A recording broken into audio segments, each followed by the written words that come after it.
Que la paix et la grâce de Dieu nous soient multipliées. Est-ce seulement les 5 ministères, apôtres, évangélistes, prophètes, pasteurs, docteurs qu'il y a dans l'Église? Non. Lisons Romains 12 du verset 4 au verset 8.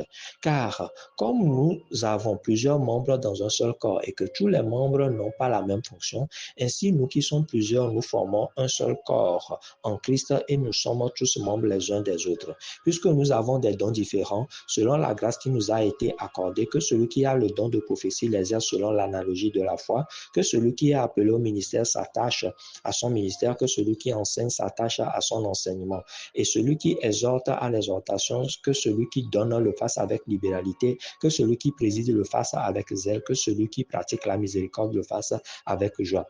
Bien-aimés, lorsque vous avez pour mission d'aider l'œuvre de Dieu, peut-être avec vos biens, et que vous ne le faites pas peut-être de temps en temps, mais vous prenez pour cela comme une mission, cela devient un ministère pour vous. Lorsque vous exhortez les gens, vous conseillez les gens, et vous ne le faites pas seulement de temps en temps lorsqu'on vous demande, mais vous en faites une mission, là, ça devient un ministère. Lorsque, par exemple, ce que nous enseignons, vous ne faites pas les contenus, mais vous prenez sur vous de partager abondamment ces contenus-là, vous en faites maintenant un ministère. Lorsque vous voulez soutenir l'œuvre de Dieu afin que l'œuvre de Dieu puisse être connu dans plusieurs localités et que vous venez avec non seulement l'argent mais aussi avec les moyens matériels et que vous ne le faites pas une fois en passant, mais on sait que vous, votre rôle en réalité, c'est de pouvoir assister les gens qui veulent propager la bonne nouvelle. Là, ça devient un ministère. Même si vous êtes portier ou bien vous êtes dans le protocole, vous êtes dans l'accueil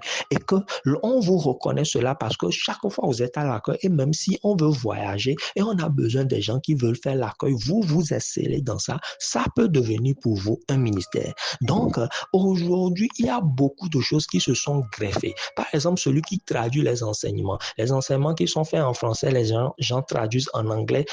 Ça devient un ministère lorsque vous donnez pour mission cela. Ce n'est pas vous qui le faites en fait, c'est Dieu qui produit cela en vous afin que vous soyez utile au corps de Christ, car c'est pour le perfectionnement du corps du Christ.